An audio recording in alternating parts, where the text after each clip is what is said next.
আসসালামু আলাইকুম। এইমাত্র পাওয়া সংবাদে আপনাদের জানাই স্বাগতম। শুরুতেই থাকছে সংবাদ শিরোনাম। শুরুতেই জানিয়ে দিব ভারতের সমীকরণের অঙ্ক, বিএনপি ক্ষমতার মূল রহস্য। থাকছে বিস্তারিত। জানিয়ে দিব পুরনো স্বৈরাচার থেকে শিক্ষা না নিলে একই পরিণতি হবে বললেন এনসিপির। জানাবো স্বাধীন সাংবাদিকতা ও মত প্রকাশে হস্তক্ষেপের প্রতিবাদ। থাকছে বিস্তারিত। সর্বশেষ জানাবো ফ্যামিলি কার্ড বাস্তবায়নে কমিটি গঠন করা হয়েছে বলেন সমাজ কল্যাণ মন্ত্রী। সুপ্রিয় দর্শক, এতক্ষণ শুনছিলেন সংবাদ শিরোনাম। এবারে থাকছে বিস্তারিত সংবাদ। তার আগে অনুরোধ থাকবে ভিডিওটি ভালো লাগলে এবং সর্বশেষ আপডেট সংবাদ পেতে চ্যানেলটি সাবস্ক্রাইব করে পাশেই থাকবেন। ধন্যবাদ।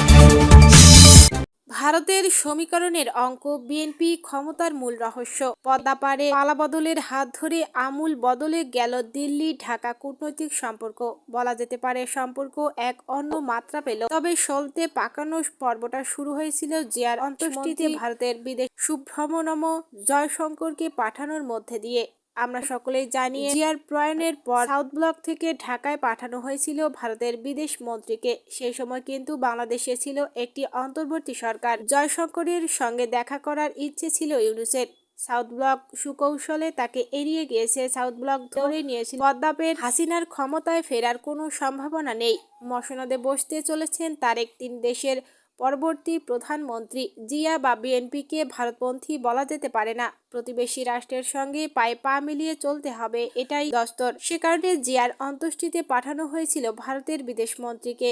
এর আরও একটা কারণ, ডিপ স্টেট যাতে বদলে যাওয়া বাংলাদেশের ওপর আধিপত্য কায়েম করতে না পারে, তার জন্য আগে থেকেই জমি তৈরি করে রাখা দরকার। আর ইউনূসের সঙ্গে দেখা না করার কারণ, তিনি একটি অবৈধ সরকারের প্রধান, যে সরকারের কোনো সাংবাদিক বৈধতা নেই। আর দ্বিতীয় কারণ, ইউনূস বকলমে মার্কিন প্রতিনিধি। সুতরাং যার জন্য হাসিনা ক্ষমতাচ্যুত হয়েছেন, তার সঙ্গে যে এক পঙ্গক্তিতে খাওয়া যায় না, সেটা স্পষ্টভাবেই জানাতে জয়শঙ্কর ঢাকায় পা রাখার পরেও তদারকি সরকার প্রধানের সঙ্গে দেখা করেন। এরশাদের আমলেও তাকে মন্ত্রী করা হয়েছিল। তিনি যুব ও ক্রীড়া মন্ত্রী ছিলেন। চৌধুরীর মন্ত্রিসভায় অন্তর্ভুক্তি প্রতীকী ও রাজনৈতিক গুরুত্ব বহন করে। হিন্দু সম্প্রদায়ের একমাত্র প্রতিনিধি হিসেবে তার উপস্থিতি ধর্মীয় সংখ্যালঘুদের কাছে পৌঁছানোর একটি বার্তা দেয়। তারা নিজেদের এখনও প্রান্তিক বোধ করেন। চৌধুরীর পাশাপাশি বৈধ চাকমা জনগোষ্ঠীর নেতা দীপেন দেওয়ানকেও মন্ত্রিসভায় জায়গা দেওয়া হয়েছে।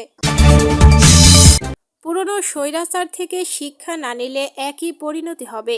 এখন টেলিভিশনের সাংবাদিকদের শোকজ ও বাংলাদেশ সংবাদ সংস্থা এমডি মাহবুব মোরশেদকে হেনস্থার ঘটনা উদ্বেগ প্রকাশ করেছে জাতীয় নাগরিক পার্টি এনসিপি। একই সঙ্গে পুরনো স্বৈরাচারের পরিণতি থেকে শিক্ষা না নিলে নতুন স্বৈরাচারকেও একই পরিণতি বরণ করতে হবে বলে হুঁশিয়ারি উচ্চারণ করে দলের মিডিয়া সেলের সদস্য সাদিয়া ফারজানা দিনান সই করা বিজ্ঞপ্তিতে উদ্বেগ প্রকাশ করে বলা হয়, উল্লেখিত দুটি ঘটনার মাধ্যমে আগামী দিনে মত প্রকাশের স্বাধীনতার চিত্র কেমন হবে সেই ইঙ্গিত বহন করে। এতে উল্লেখ করা হয়, গণভোট ও সংস্কারের পক্ষে ফেসবুকে মত প্রকাশ করায় এখন টিভির 4 সাংবাদিককে শোকজ করা হয়েছে। একই সঙ্গে বাসুসের এমডি মাহবুব মোরশেদকে পদ থেকে সরানোর জন্য এক ধরনের অবসৃষ্টি করা হয়েছে।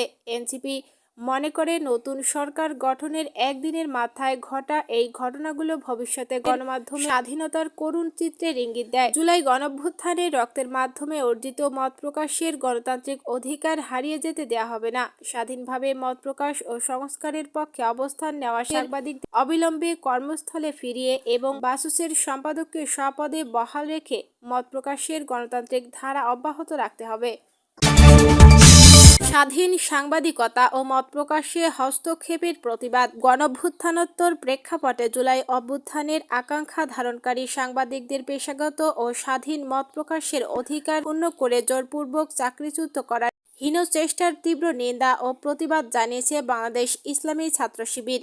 আজ 19 ফেব্রুয়ারি 2026 এক যৌথ বিবৃতিতে সংগঠনটির কেন্দ্রীয় সভাপতি নুরুল ইসলাম ও সেক্রেটারি জেনারেল সিবগাতুল্লাহ এই প্রতিবাদ জানান। বিবৃতিতে নেতৃবৃন্দ বলেন, বেসরকারি গণমাধ্যম প্রতিষ্ঠান এখন টেলিভিশনের 4 সাংবাদিককে গণভোট ও সংস্কারের পক্ষে সামাজিক যোগাযোগ মাধ্যমে মত প্রকাশ করায় শোকজ করা হয়েছে বলে অভিযোগ উঠেছে। নেতৃবৃন্দ আরও বলেন, জুলাই অভ্যুত্থানের মাধ্যমে অর্জিত সংস্কারের দাবিকে পাশ কাটিয়ে যাওয়ার এক হীন অপচেষ্টা পরিলক্ষিত পরিলক্ষিত হচ্ছে। বিশেষ করে সদ্য সমাপ্ত গণভোটে দেশের মানুষ জুলাই সনদ ও সংস্কারের পক্ষে যে ঐতিহাসিক রায় দিয়েছে, বর্তমান সরকার তা মানতে অনীহা দেখাচ্ছে।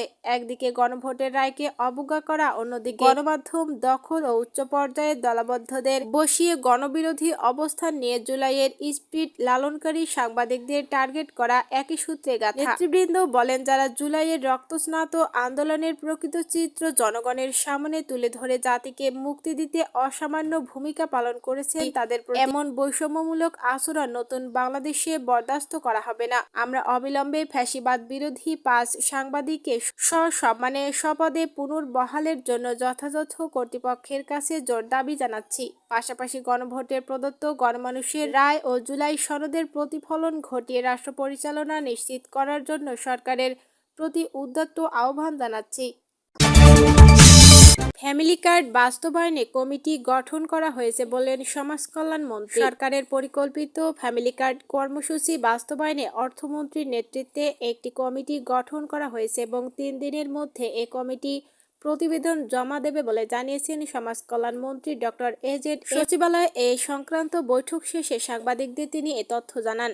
মন্ত্রী বলেন, দেশে চালু থাকা বিভিন্ন কার্ড ও কর্মসূচির তুলনায় ফ্যামিলি কার্ডের আর্থিক সহায়তা দ্বিগুণেরও বেশি হবে। তবে বিদ্যমান কার্ড ও ভাতা কার্যক্রম চলমান থাকবে এবং নতুন ফ্যামিলি কার্ড সার্বজনীনভাবে বিতরণ করা হবে। তিনি জানান, তথ্য প্রযুক্তির মাধ্যমে সুবিধাভোগীদের কাছে সহায়তা পৌঁছে দেওয়া হবে। তিনি আরো বলেন, ফ্যামিলি কার্ড উদ্ভাবন যা সামাজিক সুরক্ষা কর্মসূচিকে আরো বিস্তৃত ও কার্যকর করবে। এদিকে পরিবেশ, বন, জলবায়ু পরিবর্তন মন্ত্রী আব্দুল আউয়াল মিন্টু জানিয়েছেন, আগামী ঈদুল ফিতরের আগেই পরীক্ষামূলকভাবে ফ্যামিলি কার্ড চালু করা হবে।